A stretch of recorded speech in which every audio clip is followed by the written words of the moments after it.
आजमगढ़ का एयरपोर्ट नेताजी और समाजवादी पार्टी ने बनाया था, उसका उद्घाटन हुआ है। मुरादाबाद का एयरपोर्ट नेताजी और समाजवादी पार्टी ने बनाया था, उसका उद्घाटन हुआ है।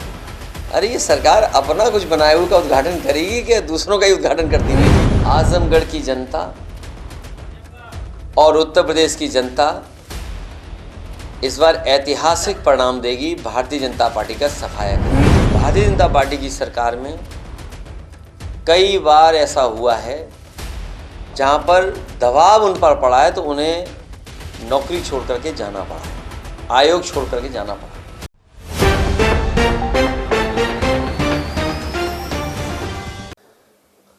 आजमगढ़ की जनता और उत्तर प्रदेश की जनता इस बार ऐतिहासिक परिणाम देगी, भारतीय जनता पार्टी का सफाया करेगी। इलेक्शन कमीशन से किसी अधिकारी का जाना पहली बार नहीं हुआ है।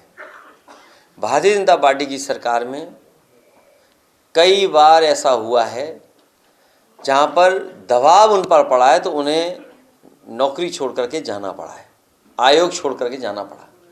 ये पहली बार अधिकारी नहीं गए, इससे पहले भी अधिकारी गए छोड़ करके। तो सीधा सीधा सवाल खड़ा होता है कि आखिरकार जो कॉन्स्टिट्यूशनल बॉडी है, जो इंडिपेंडेंट बॉडी है, उस पर दबाव किसका है, और वो भी चुनाव से पहले। चित्रकूट का एयरपोर्ट नेताजी और समाजवादी पार्टी ने बनवाया था, उसका उद्घाटन आज हुआ है। आजमगढ़ का एयरपोर्ट नेताजी और समाजवादी पार्टी ने बनाया था, उसका उद्घाटन हुआ है। मुरादाबाद का एयरपोर्ट नेताजी और समाजवादी पार्टी ने बनाया था, उसका उद्घाटन हुआ है। अरे ये सरकार अपना कुछ बनाए हुए का उद्घाटन करेगी कि दूसरों का ही उद्घाटन करती रहेगी? तो डबल इंजन की सरकार, और सोचिए कि एयरपोर्ट नहीं बना पा रहे, और जहां एयरपोर्ट बने भी हैं हवाई जहाज नहीं उतर रहे हैं। एक रसूलाबाद में बनाया था हवाई पट्टी, सरकार बनते ही इन्होंने हवाई जहाज उतार दिया उस पर, और आज वह बबूल उग गया है। पूरी हवाई पट्टी पे बबूल है। अब बताओ बबूल कौन हटाएगा जाके रसूलाबाद से? तो ये केवल दिखावा है, चुनाव आ गया है इसलिए दिखाना है कि काम कुछ हमने किया है, वो भी दूसरों का काम का अपना काम बता रहे हैं। बताइए आप, ओल्ड पेंशन तो है ही,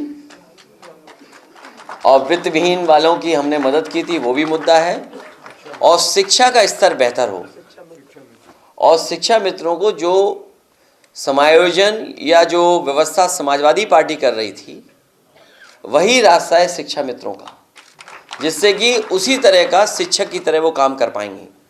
लेकिन शिक्षा मित्रों के साथ भी भारतीय जनता पार्टी ने धोखा किया।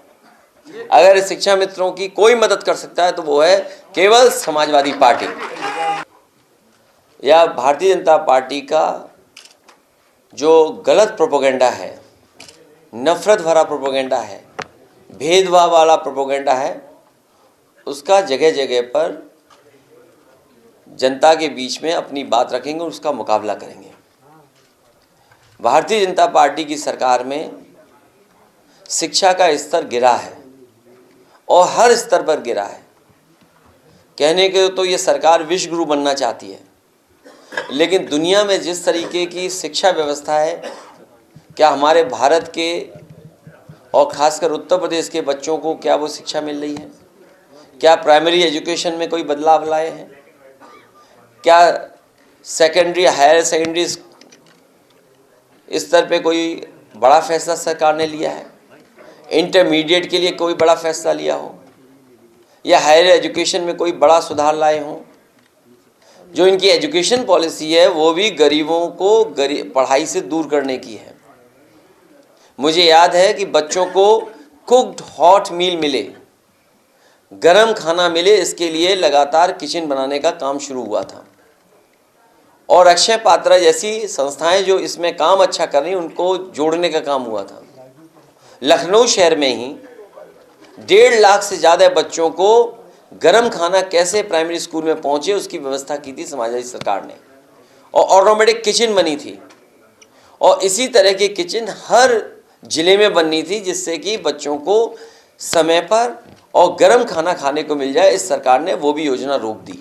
CIB इंडिया न्यूज की सभी खबरों को देखने के लिए लाल रंग की बटन को दबाकर चैनल को सब्सक्राइब जरूर करें, घंटी जरूर दबाएं ताकि हमारी सभी खबरों के नोटिफिकेशंस आप तक पहुंचते रहें।